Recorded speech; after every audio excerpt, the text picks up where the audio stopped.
meron akong waiting area dun sa likod. Hindi ko alam. So, hindi na ako nag-intervene after nun. Hindi mo alam na hindi na lang. Hindi po. Alam siya, I think this resource person is lying. Yes, that seems clear. Secretary Remulla, you wanted to add to the false statement? Again, the form that he was made to answer is an extradition form. That's why the requirements that it's asking for are questions about extradition. But this is a surrender. It's a very different process of happening. Yes, we've heard that argument before. Thank you, Secretary. Aside from that form, he was presented with the sinabi na hindi doon talaga niya alam na dinala sa kulto. I don't think they would have accepted him in the ICC if there was no certification from the DOJ at the time. Because the certification was acceptable to the ICC because the DOJ is still a competent judicial authority by the ICC. So they're not claiming to be. Since when did the DOJ become a judicial No, under the system of the ICC. Justice Ascuna, I think Justice Ascuna said, Secretary General, ng executive at judicial powers. Parang nabuna to. the prosecutor in the ICC setup is part of the board. And that's why they're considered competent judicial authority, if I can understand. Pero kung maaalala natin, ang saligang batas na sinupaan natin, wala namang gano'n. Ang court, maliwanag. It's understanding of the Take it po, Niz. Ay, nakakatuwa naman. DOJ na ang korte. Ganon. No, ma'am.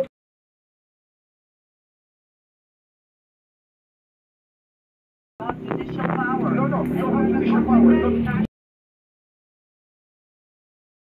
Into action that we're not really said. What we're saying is that that is the understanding of that. Statement was made by your ASEC or USEC Labano. Yes, that's the understanding that the ICC has of the function of a prosecutor, because under their system, a prosecutor is part of the court, and thus competent judicial authority. That is the ICC's way And the same of treating. prosecutor was in fact Filipino?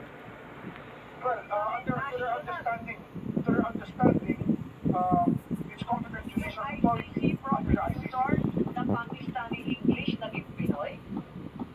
Well, ma'am, they have a different way of looking at judicial authority in the ICC. Pero That's why the kung form. tingin lang makikita mo, hindi naman Pilipino yung prosecutor nila, pambira naman.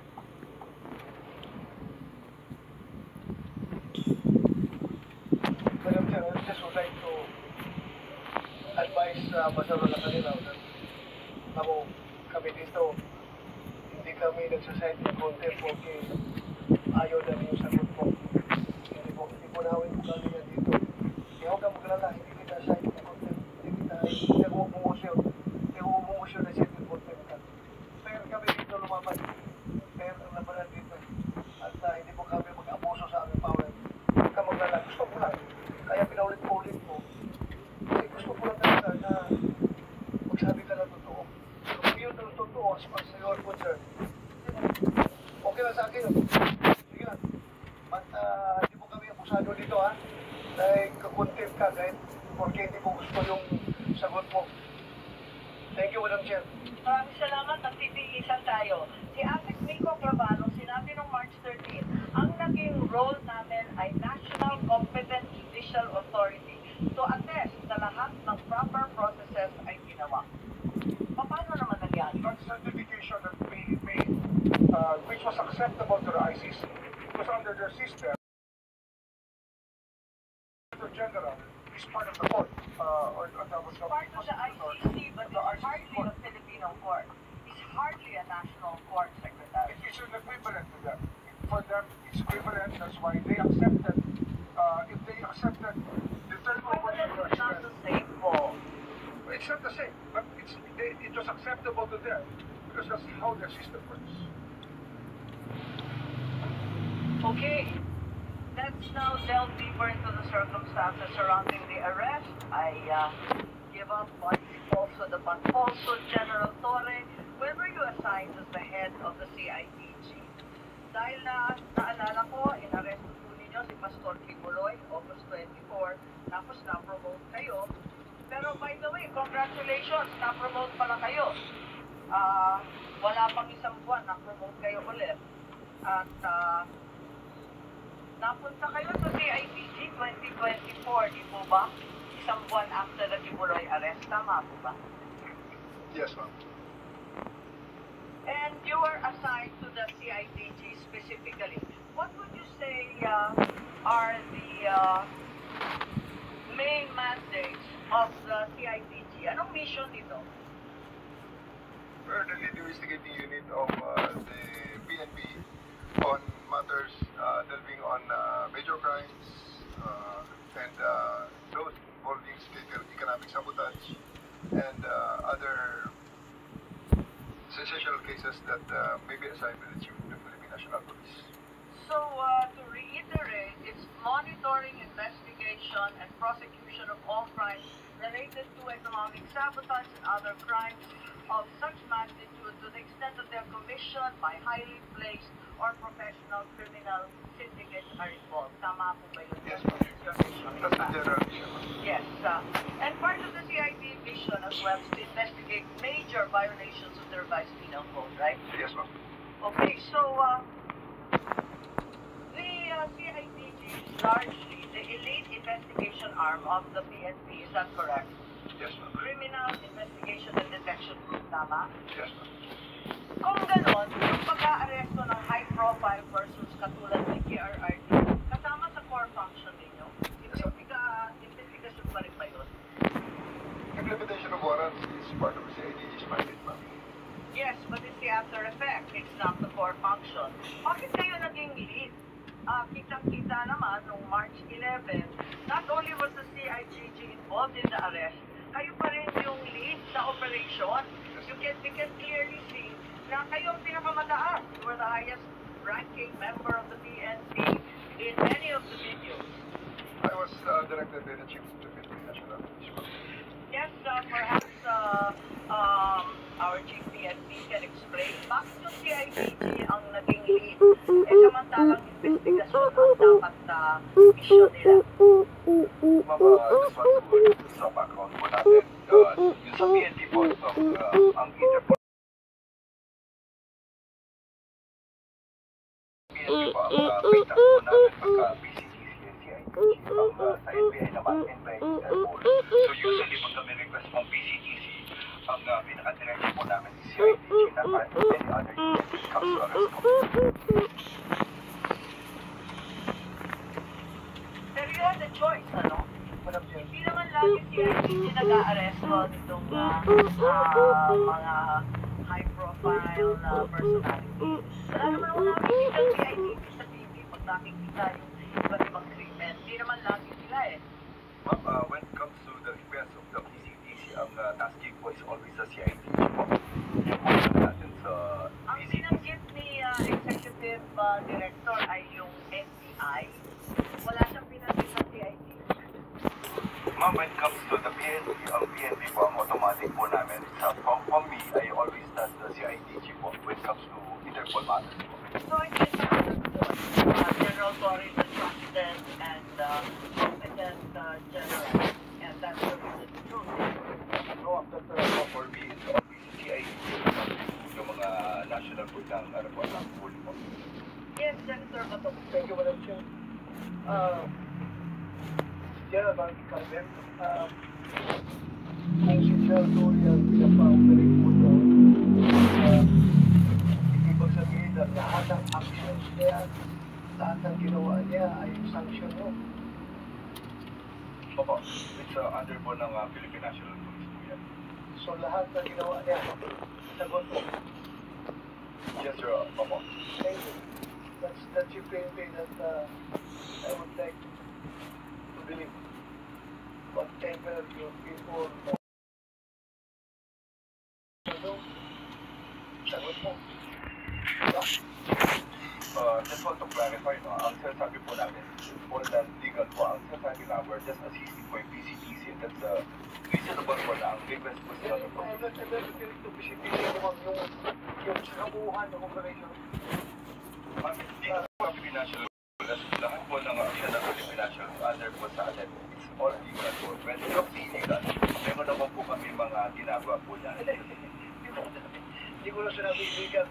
Akin lang, basta yung ginawa ng tao mo, sumunod mo, dahil ikaw si PNP, di ba? Dapat gano'n. Yan mo talagang pan natin. Trabaho natin. Sagot ko kayo lahat dahil you are carrying out the orders. Yes, sir. Tama po yan. Kasi ang mandate po ng CID is really to effect po yung mga warrants of arrest.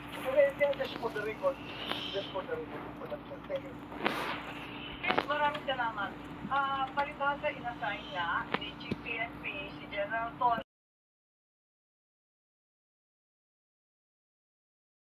Masasabi ba natin na yung aresto ni PRRD ay CIDG operation? It's a PCTC operation, ma'am, requested to the Philippine National Police. Pero kayo ang lead, so ikaw ang masasabi natin. Kitang-kita naman, Dr. Lizio, kayo nagmamando sa katutapit pulis, pero kayo din ang matatang rango. Pagkatapos, talagang CIDG operation ang laman. Tama po. Sa level, ma'am, ng implementation ng orders, pagbigay ng mission, that is led by me, supported by the other units of the Philippine National Police, as directed by the Chief of the Philippine National Police. That's right, but I did not see any other higher-ranking generals than you. You were the only one there. You were clearly the one leading the pack and determining what to happen next. Baka hindi lang siguro, ma'am, na nakikita ang hierarchy officers doon sapagkat sa kaming sa... Sinabi mo nga, Rick, na you said that, sir, ako ang pinagkabataas dito. Yes, sir. Ito na, di ba? Yes, sir. So, you stick to that. Pero meron, sir, mga tataas na official. Sino na mas mataas sa'yo at nagmamando? Wala naman kasi kaming narinig. Ikaw lang ang nandun. Wala namang masama kung ikaw ang inassign. Eh di syempre, gagampanan mo, di ba? We are under the direction of Chief PNP. He was there personally.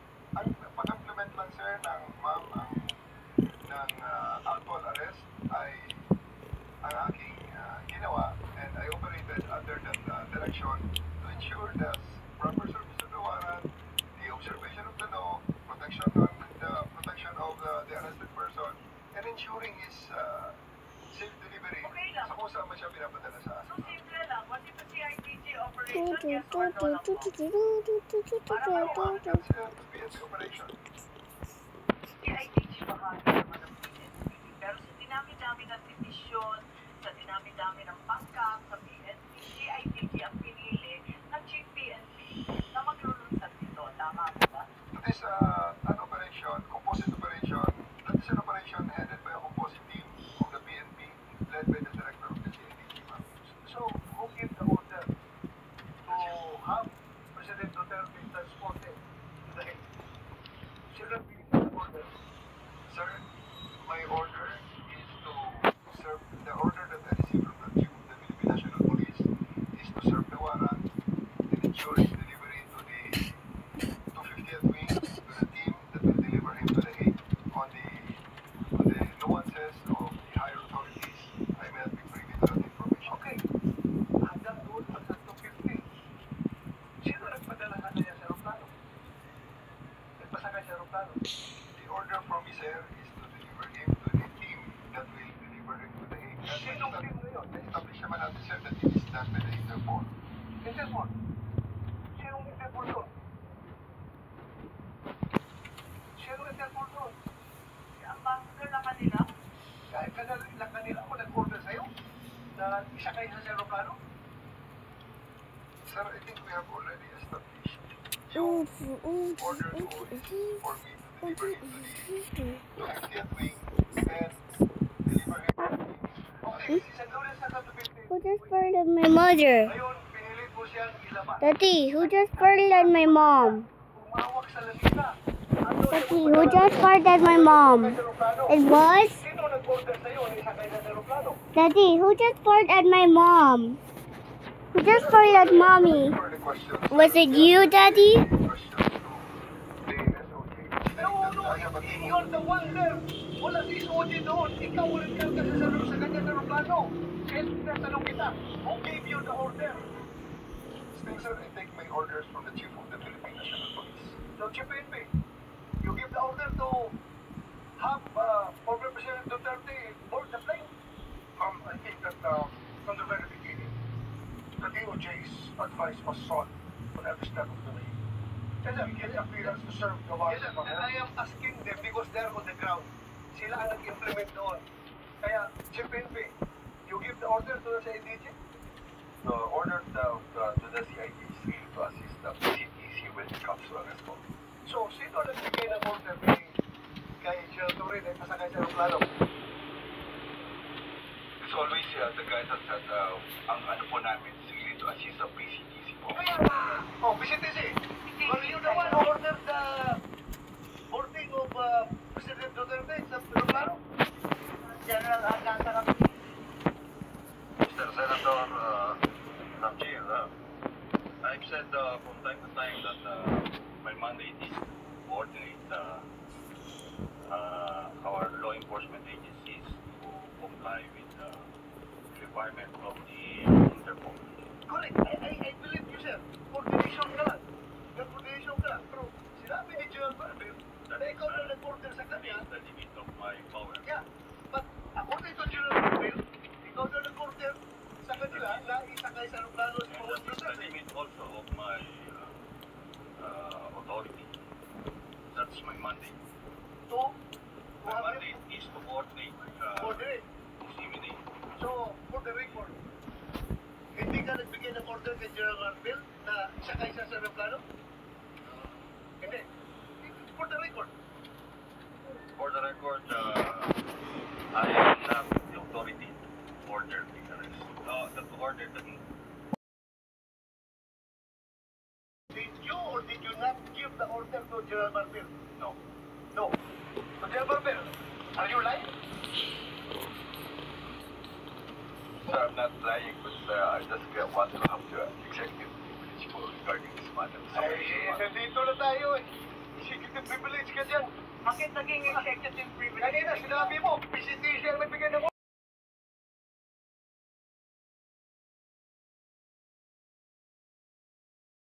We didn't want to be bullied. No, we're not bullying you, sir. I think that you're trying to make people admit something that they will not admit. Like executive privilege is a valid excuse not to answer anything. Secretary is already at the head. We are asking kung sino nagpadala doon sa kanya. We're trying to understand every step of As I said earlier, everything was geared for the future. We are not bullying you, sir. We want the truth. That's why if you're trying to make a person admit something that should not be admitted, it means that I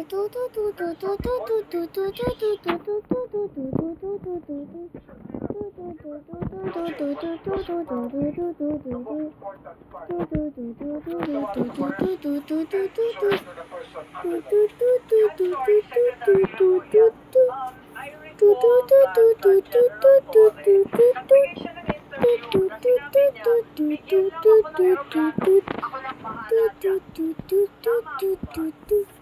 Yung nabasa ko, sinabi niyo, ako lang bahala, bigyan ako ng aeroplano. Nabasa ko lang sa media, fake news po ba yun o hindi? Please panoorin ninyo, nandyan. Arrest him, bring him to the Hague, yun lang. Pakita lang kung paano General Torre. How did he say that no matter what, we need to fly the former president to the Hague, and we need to implement ICC arrest warrant? Arrest him and bring him to the Hague. Yan lang. Simple. Arrest him and bring him to the Hague. Sabi ko lang, bigyan mo ang plano. Kundi ayos. And then the rest, he planned everything. Matagal na yan eh. Ang plano na yan, matagal na yan. Hindi yan sperm na mo. Matagal na yan. So,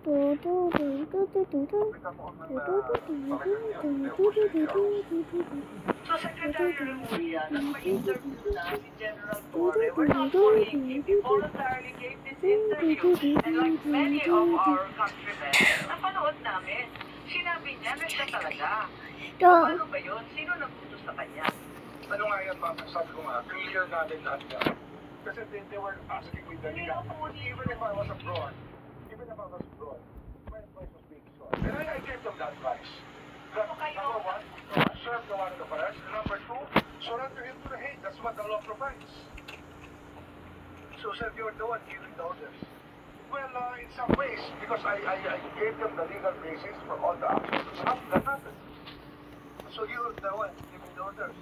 If I have to be the one, then if I was the one that is referred to, I will admit it. That I gave the clearances to number one, serve the warrant of arrest, as I saw it, as I did to the Hague, to surrender under Section 17 of Republic Act 1951. The ordinance that is, I caused this to my daughter. This is the Secretary of the Interior and Local Government. Sa Shopee Beauty, hindi ka magiging sa dami ng bagong skincare products na swak sa budget. PNP is a uniform organization. Hindi yan gagalaw kung wala mag-uutos. At tanong namin ng committee, sino nag-uutos? Ikaw sabi mo yun, no one giving the signal. Ngayon, ina-admit mo na parang sinasabi mo na ako na nagbibigay ng orders. So, nalalamuhan ako doon. Kasi sabi ko, nag-clearance, nagbibigay ka ng clearance kanila. Sa senator, state crisis management time. Kailangan makita sa amin, dapat malinaw mag-isip yung mga tao. Kasama sa Sabihan mo na ahead of time. Tinatanong nila sa akin, ang sinabi ko talaga dyan. Number one, you can serve the warrant. And number two, surrender him to the Hague under the law. So that is what the law provides. So, ang ibig sabihin, nalaman na ninyo na may warrant bago pa umabot yung March 11, 3 a.m. na sinasabi. Nalaman ko na, sasabihin ko sa inyo, nalaman ko po na merong problema nung March 9, ako po ay nasa airport at sinasabi sa akin, mukhang may mga chismis na merong warrant. So, balik tayo sa Pero chismis po yun, kung alam kong totoo yun, hindi na po ako lumipad. I would have stayed here. Pero I had to fly because I had to with the UNODC. So, nautusan ninyo ng March 9, si PNP chief. Hindi ho, nung dumating po yung warrant, yung diffusion order, pinagdala po sa akin yan. So, siyempre, ang technology naman, nasabihan na po kung nag-iba yung oras. Nakita ko po yung diffusion order, sabi ko, that's valid. You can serve it. Tsaka may warrant na kasama kasi yun eh. May warrant na kasama na pinagdala sa akin. Pero it's a valid warrant. Alam ko yung diffusion hindi warrant. May kasama po warrant doon. It is not an accompanying warrant which was given to me. And that warrant, which was the one that was served. Stop playing chicken gun all the times. Balikan muna natin. Daddy, why did you turn off the aircon? Because it's... Daddy, why did you turn off the aircon? Because it's... Very... Huh? Very cold. Look, Mommy. It was planned in advance. May nakita tayo dito na naabutan na ninyo, matagal ng plano yan. We're going to melt. Paliwanag itong statement po ninyo. With no fan. Kasi yan ang Mommy, Daddy, I hate melting. anticipation ng warrant. Sabi ninyo pagdating nyo. So, dumating Daddy, I hate melting. Look at me, I'm going to melt. Ma'am, maraming salamat talaga sa tanong na yan. For me to clarify that statement na naging based on social media. So like Interview fan. made in the context of With the fans. Did you turn the fan into level 1, maliit na ako parte ng PNP 2? na may sariling mandato. Kaya tumatakbo sa akin, ma'am, yung crisis. Palaging tumatakbo dyan bilang operations officer, bilang commander, yung 4 P's of contingency planning. Predict, prevent, prepare, perform. Palaging may plano. Dahil kung nagbabasa ko nangyari, ito may possibility na lalabas sa mga to. So, naghahanda ako na pag inutusan ako ng chief PNP, hindi ako magsimula sa zero. So, it's not about anything about civil service, but it's just part of my job to plan for it. So, ano ang mga dapat pag may lumabas sa may mga person? Yes, lalabas ang So, warrant. hindi pa dumarating yung diffusion notice no March 11, may plano ka na. Hindi ko po gagamitin na yan, ma'am. Part na aking trabaho ang mag-prepare ng contingencies. Tama, hindi naman kita Nakaredy binibitaw. po yan, ma'am. Meron kang interview, sinabi nga na January 2025, nagkumpuni ka na ng secret 80-page plan na ang tawag Operation Pursuit ng New York Times. Ang pagkaintindi natin, Plan Tugis. Tama ba yun? Wala po ako sinabing ganyan, ma'am. Kung sino man ang source niyan, I'm not very sure about it. Lumabas sa lahat ng media, sa GMA, pati New York Times. Mom, did I like to go there? I like to go there.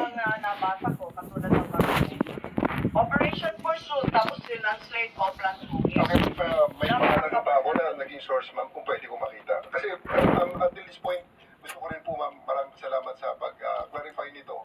Gusto ko sana makita, ma'am, yung pangalan ko Sinabi, talaga. ang PNP, ang nagplano na ng isang Plan Tugis. I'm Na just one of the... napakahaba na Yun lang, ma'am. I'm just one of the 220... Unfortunately, I'm just one of the 220,000 policemen of the PNP right now. Kung sinong source nila, gusto ko sana nga makita, ma'am, na ang pangalan mo talaga is nandyan, na sinabi ko yan. Kasi, na-attribute sa akin yan, ma'am, eh. Kaya I'm really thankful for this opportunity to clear that... Yes, Senator Bato. How about that PNP?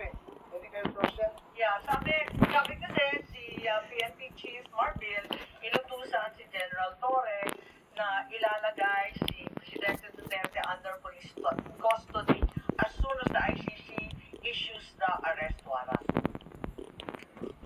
Wala po kaming ganyan at hindi ko po nakita yung Plan Tugis na sinasabi niyo. So, ibig sabihin yung New York Times, lahat ng local media, sinungaling. Okay lang, I mean, sabihin lang natin alin yung totoo, alin yung hindi, para maliwanagan kami. Madam Chair, mas naniniwala ako sa kanila pag sinabi nila yan. Kaysa dyan sa mga lumalabas sa balita. Kapag sinabi nila na hindi sila source, naniniwala ako. Okay, paniwalaan natin. Tama naman, dapat paniwalaan ng kapulisan. Meron ba kayong memorandum, document, outline tungkol dito sa aresto ng March 10 or March 11? Bago pa dumating yung warrant, meron na ba kayong plano? Kasi sabi nga ninyo, General Torre, lagi kayo naghahanda for any eventuality. Crisis management nga naman. For the specific, yung March 11, ma'am, wala talagang pre-planned na sinasabing itong specific. Kaya on the fly ngayon, ma'am, na ginawa, ma'am. So, everything that was done there, based on the contingencies, meron tayong mga, may situation analysis, may... Pero sinabi rin ninyo, matagal ng plano yan. Yes, ma'am. Naabutan ko na yan. Pagdating ko, meron na yan. Anticipation na kami. Actually, ma'am, yung ang pinaka-mother of plan yan, ma'am, baka kasi yung pursuit na yan, hindi tugis sa pinagsimulan, baka manhunt. Kaya pursuit, baka manhunt yung manhunt Charlie natin. Na mayroong ganyan ang PNP. The counting of wanted person. Hindi po, General Torre, kasi may PNP memos for deployment. Pinirmahan ni Chief PNP Marbil, March 10 pa lang. Wala pang arrest warrant, magde-deploy na tayo ng kapulisan sa NCR at pati na rin sa Davao. Diba? May memo tayo, pinakita natin nung first hearing. Yes, Chief Marbil, please. Ma'am, that's a regular deployment po yung pinapadala po natin. Yun po yung ano natin. Bakit kayo nagde-deploy? Wala pang warrant?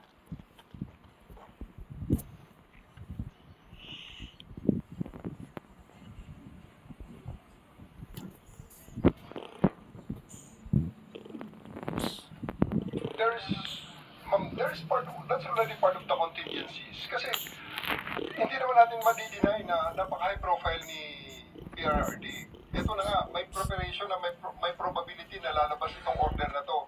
On my part, lalabas ang Pero order na to. sabi, nung unang hearing ni Secretary John Vic, na chismis lang naman, magde-deploy ka sa chismis lamang. There's really no harm in erring on the side of caution, ma'am. Palaging ganyan, prevent, after the prediction, we prevent whatever, kaya palaging predict yan ang scanning the operational environment, threat assessments. So wala preparation, talagang IPP. plano. Pero sinabi mo, matagal ng plano yan. Alin ba talaga? The contingencies are there, ma'am. Hindi na sinasabing wala talaga kaming alam at wala kaming pinaghahandaan. May contingencies tayo, ma'am. So it's always there. So you're saying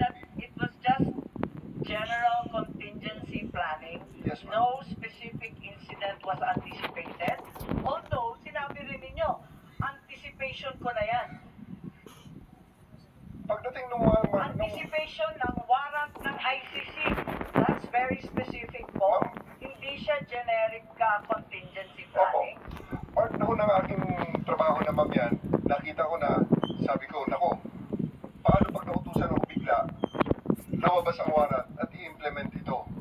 Nasa Hong Kong ang ating subject. So, that's all part of the anticipation already. So in fact, there was a plan. Ma'am, So in fact, there was a plan. There was a- Kasi nag-anticipate na kayo na magkakaroon ng warrant. ina-adjust natin ang contingencies, ma'am. Ina-adjust ko ang contingencies so that pagdating ng specific na order Kayo sa lang ang nagplano mag-isa sa buong PNP. I'm the head of the CIDG, ma'am. Pero kayo lang ang nagplano. I have ng 2,000 operation. people. I have 2,000 I people. understand, under me. sir. I understand, General. And we respect the CIDG for its outstanding track record. Kaya lang, tinatanong ko lang, kasi sinabi ninyo na iba-ibang grupo ang nagkumpune ng task force o kung ano man ang tawag doon, na iba-ibang bahagi ng PNP, hindi lang naman CIDG kasi ayaw ninyong tawagin ng CIDG operation. Sino-sino ba ang kasama sa planning dito sa anticipation ng ICC warrant? Thank you very much for the praises to the CIDG, ma'am, first and foremost.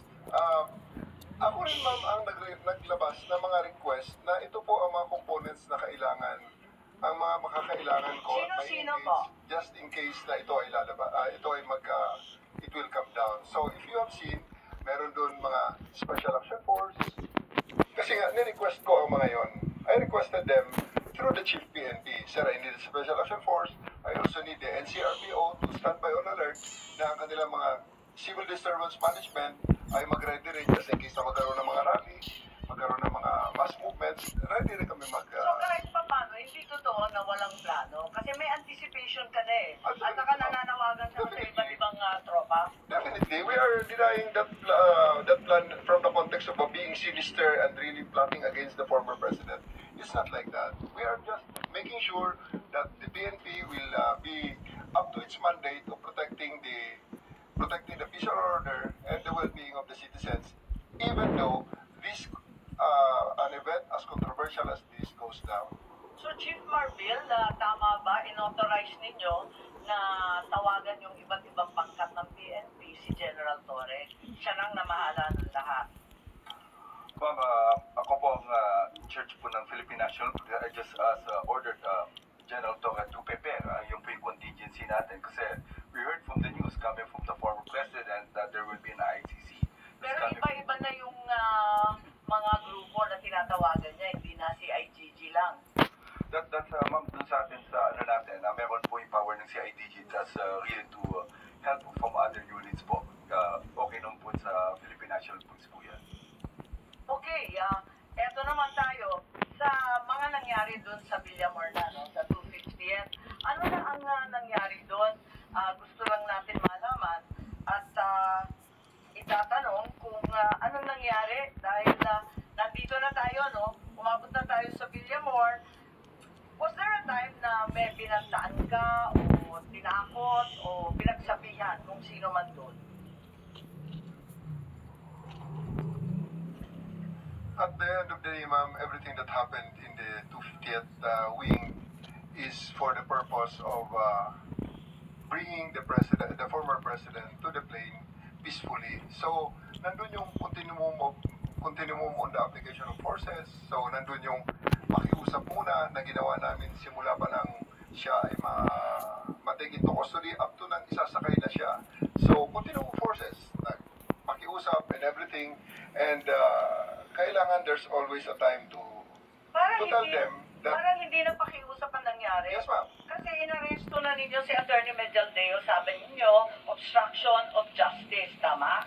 Force continuum, ma'am. At Na sinabi hindi ninyo na sa doon pakiusap. sa last hearing natin, under oath, sinabi naman ninyo na talagang hinangkap ninyo at pinasahan na ninyo ng Miranda, Because tama? on the force continuum, ma'am, pataas ang application of force. Pinakiusap ko, 10 oras na nakikiusap, hindi masunod, and alas 12 na, mag-alas 10 na, lilipad ng aeroplano, Pero teka, elevate ko ng konti. So, I became forceful at the time. okay.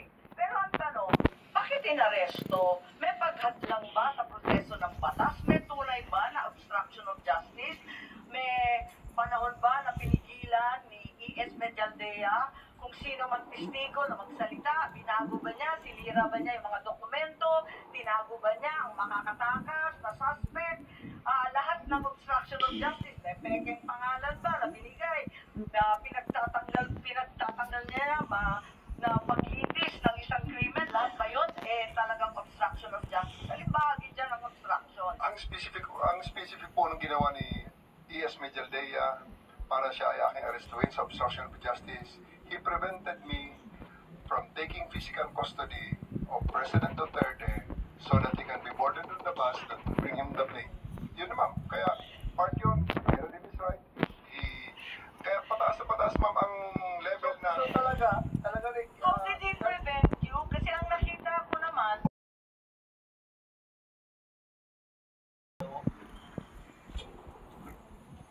he is placing himself between me and the former president ma'am. humarang siya. Kaya ba niyang harangan yun? Daan-daan pulis ang kasama mo. Ako ang personal na hinarang niya, which is kailangan ko siyang alisin so that I can actually order my men to take custody of the former president and bring him to the Hague. Ang dami-dami po ninyo. May kakayahan ba o kapangyarihan si E.S. Mejaldea na hadlangan ka at yung libo-libong kapulisan na dalhin si PRRD sa Hague? Yes ma'am, kasi nung nandun siya hindi namin nagawa, pero nung inaresto ko siya, nagawa namin ma'am. Tama ba yun? Klaro ba kayo na ang ginawa lang, ang sinabi nyo sa last hearing, ang sabi ninyo, he was blocking my way, preventing us, he placed another chair at the side of the president for the former president to sit. Yun lang, naglagay lang ng upuan. Obstruction of justice na ba yan? Opo ma'am, kasi ma'am kung hindi siya umalis doon, hindi namin talaga maisakay sa bus si former president. Kaya nga, Dahil lang sa isang upuan? no ma'am, pag umupo siya uli, problema na uli yun ma'am. Paano namin siya mapalaan? Di, bubuhatin namin siya. Which is I really don't want to do. Yes ma'am. Napakaklaro naman sa PD 1829. Yung obstruction of justice, ilan lang naman ang patakaran, ilan lang yung pamamagitan para obstruction. Wala namang sinasaad doon na, lalagyan mo ng upuan para maupo yung matanda. Meron bang ganun? Ma'am, basta ang bottom line na po dito ma'am, after he was removed from the area, wala pang 5 minutes ma'am, the former president said, let's go. Kaya siya ay So, what sumakay particular mode?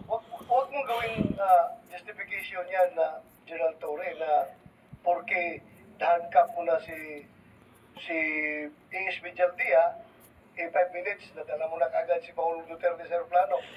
Ang tanong dito ngayon, yung pag-handcuff mo ba, anong justification mo? Yun lang naman, bakit? I stand by it, sir. I read him his rights and tell him what law is violated and I arrested him and told him exactly what is the basis of my arrest for him. And lawyer siya, sumama naman sa akin siya ng maayos, si E.S. Mejaldea. Actually, hindi ko na Sino yung sinasama doon? Yung kadami ninyo doon? Kaya nga, sir. Ninyo? Ganun lang talaga, sir, siguro. Dahil there's really a need to put an end on everything at that night na So, kailangan balik matapos tayo. yung Balik situation. tayo. Ilang bihis mo na inulit-ulit. Hulihin si President Duterte at dalhin sa daig. Yan talaga mission mo. Yes, sir. Sino nag-order sa'yo? The Chief of the Philippine National Police, sir. Si Senator Robin nagtsatsaga rito, sabi niya, magsasalita dito siya. Okay na. Okay. Thank you, Madam.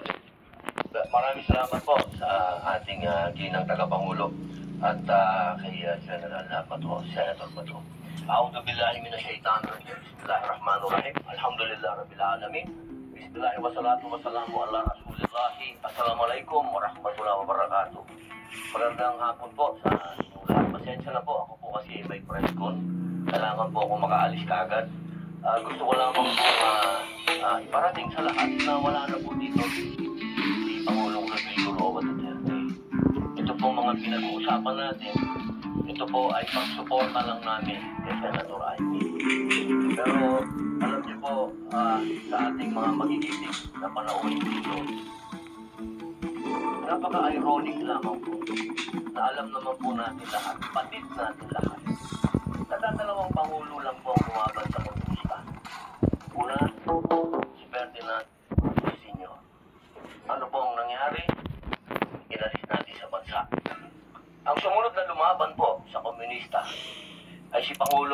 Figueroa Duterte. Ang tanong ko lamang po sa PNP, hindi ko po kayo hinuhusgahan. Hindi po ba nyo tinanong man lang sa mga nag-uutos po sa inyo kung bakit natin dadalhin sa The Hague ang ating dating Pangulo na alam naman po natin na buhay na buhay ang Communist Party sa Netherlands. Alam naman po natin na hinihingi natin na i-transport dito si Roman Quezon dito sa Pilipinas. Pero nagkakagitan po ang tinransport natin ay yung dating Pangulo natin na lumaban sa komunista. Ito naman po tanong ko, bilang ako po'y dating rebelde. Hindi ko naman po yan pinagkakaila. Hindi ko po maintindihan kung bakit tayo po ay nag-submit dito sa mga tiga-Netherlands. Alam naman po natin, kahit po'y tanong ninyo, ako po ay palagi dyan Karamihan, ha? trek. Nagdodoorbell ako, ikaw. Nag-check out sa TikTok shop, ikaw. Mayon pa, boy! Pero nakakagulat naman po na dinala natin to ng dating Pangulo. Yung po ba, hindi po ba alam ng PNP na karamihan po sa mga dumadating na pera sa komunista, sa mga terorista, ay galing po sa abroad. Yan po yung mga tanong na kailangan ko po sanang itanong sa inyo at marinig ang mga sagot ninyo, pero naubos na po ang oras natin sa paikot-ikot. Ako po Mommy, you forgot to get my phone to pay for Gcash, okay? sapagkat sama-sama po tayong lumaban. Gusto po natin ng law and order sa ating bansa. Pero pagdating po sa katulutuluhan, alam niyo po, General Torre, congratulations sa kadalawang medalya na po kayo. Pero alam niyo po, sir, nalulungkot po ako dahil yung katapangan po ninyo, sir, medyo nakalulungkot po. Bakit? Napakatanda na po ni former President, sir. Ako naman po tagahanga ninyo sa pagka-matapang ninyo, sir, pero napakatanda na po ni former President. At alam naman po natin, sir, na lumaban yan sa komunista. Alam niyo yun, sir. Sana naging konting ano lang po tayo ba? Hindi na naman kung paano natin tinitingnan yung mga medalya nyo, hindi lang nalagyan ng medalya sa Presidente, pero wala medalya ang pag-uusapan. Tinulungan na tayo laban sa mga terorista. Yun lamang po, sir. Sana napakasakit isipin. Ito pong bagay na ito, parang pati itong ambassador natin. Ano po ba talaga ang, ito po ba talagang operation para may alis dito ang ating dating Pangulo? Kanino po ba? Kasi kami, pinupuwersa kami lahat ng mga supporter ni Digong. Na-contempt po kayo. Pero hindi po namin ginagawa. Sapagkat ang order sa amin na ipakontempt kayo. Kung galing lang to kay PRRD o galing kay BP na pa-contempt, ay kukontempt kita, boss. Baka ako pa magsabi na ako hahatak sa'yo. Pero hindi ko ginagawa, boss. Kasi walang order sa amin. Ang natatandaan lang po namin na sinabi ni PRRD na malinaw na ginagawa ng pulis ang order sa kanila. Kaya po namin kayo nilirespeto siya dahil yun ang sinabi ng boss namin. Yun ang sinabi ng chairman na ginagawa lang ng pulis ang trabaho nila. Pero sana naman, sir, isipin din natin kung anong itinanim ni PRRD sa bansang ito. Kinabanan natin ng komunista. Talaga bang yun ang kapalaran ng mga presidente lumalaban sa komunista? Isang sinexile at isang sinurrender. Ano pa po talaga itong bansa? Kung tayo po may demokratiko talaga? Tayo po may under control ng komunista? Yun lamang po. Maraming salamat po sa inyong lahat. Magkaparako. Salamat po. Maraming salamat sa Senator Robert Padilla.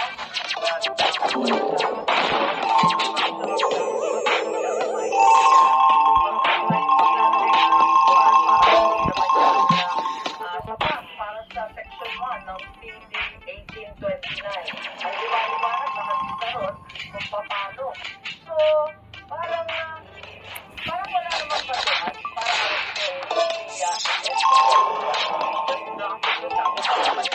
sa malaking tao, naglagay ng upuan, ganun ba yun? Yes, General Torre, yun na yun, talagang yun na yung base mo. Ma'am, he has been doing that for the past 10 hours, preventing us from physically taking custody of the president, of the former president. So, Yes, namin alam mo ba yun, ng upuan.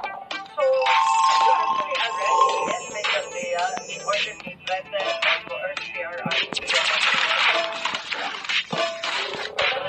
Kayo, or bakit kayo talaga? the word may not be appropriate at this time. I just arrested E.S. Miguel based on the grounds that I see at that time with obstruction of justice.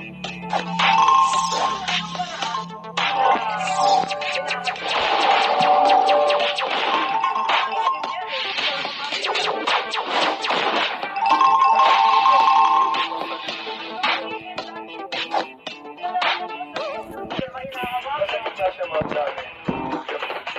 Ang dami naman ninyo, kaya ninyo paligiran yung tao.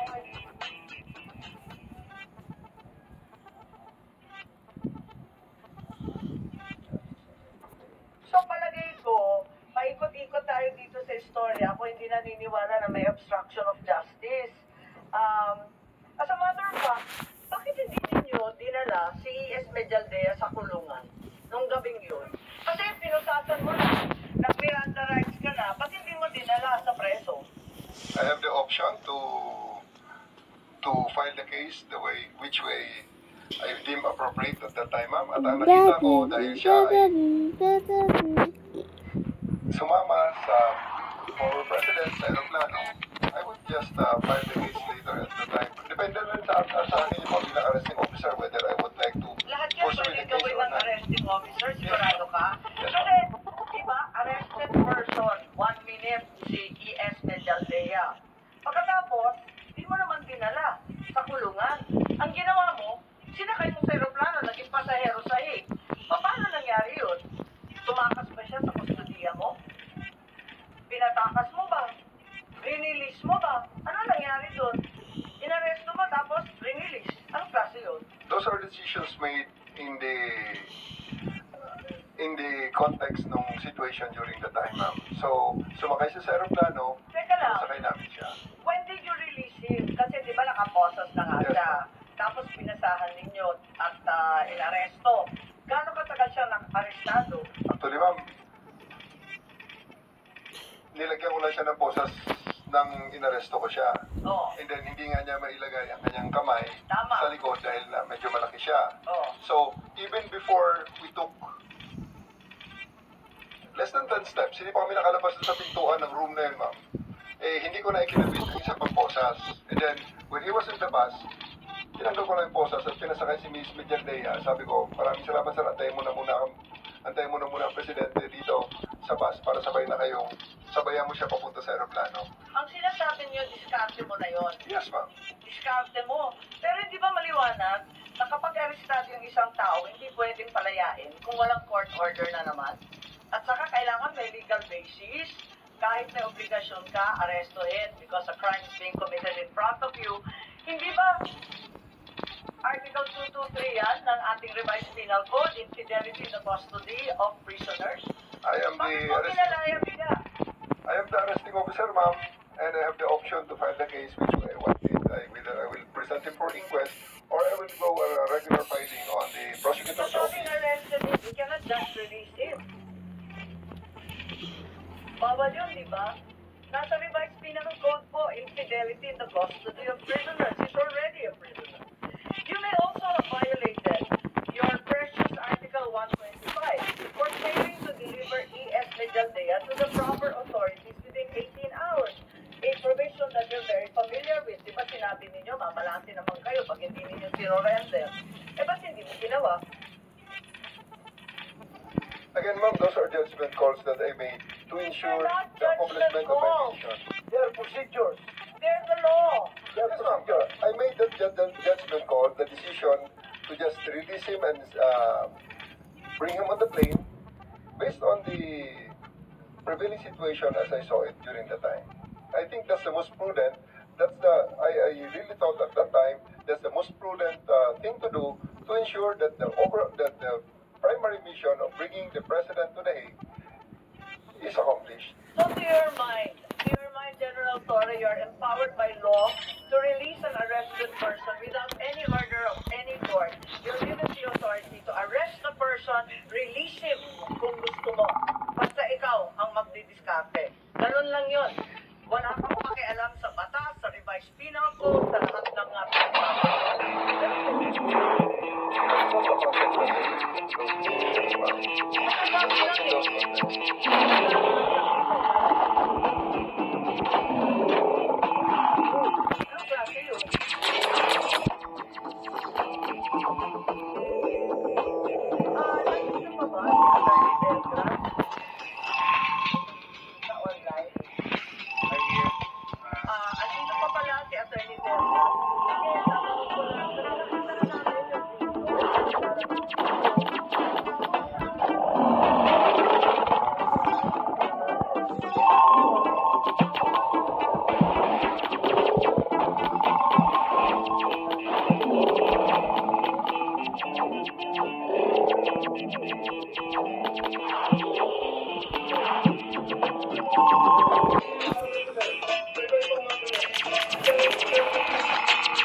General Torre, ano masasabi ninyo dito?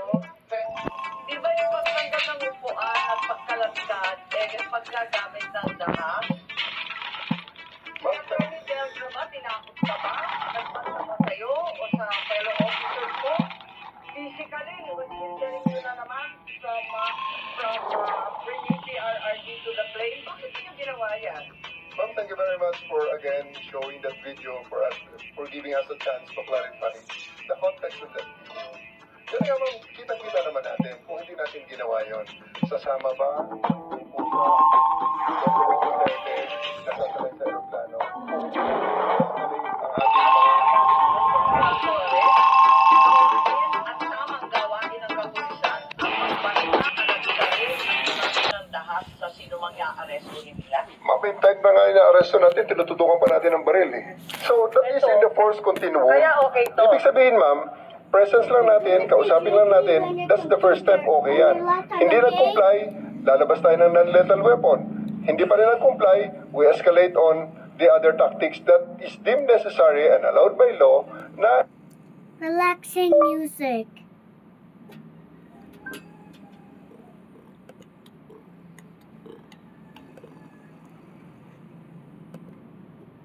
I can't wait to see what awesome pet is inside this egg.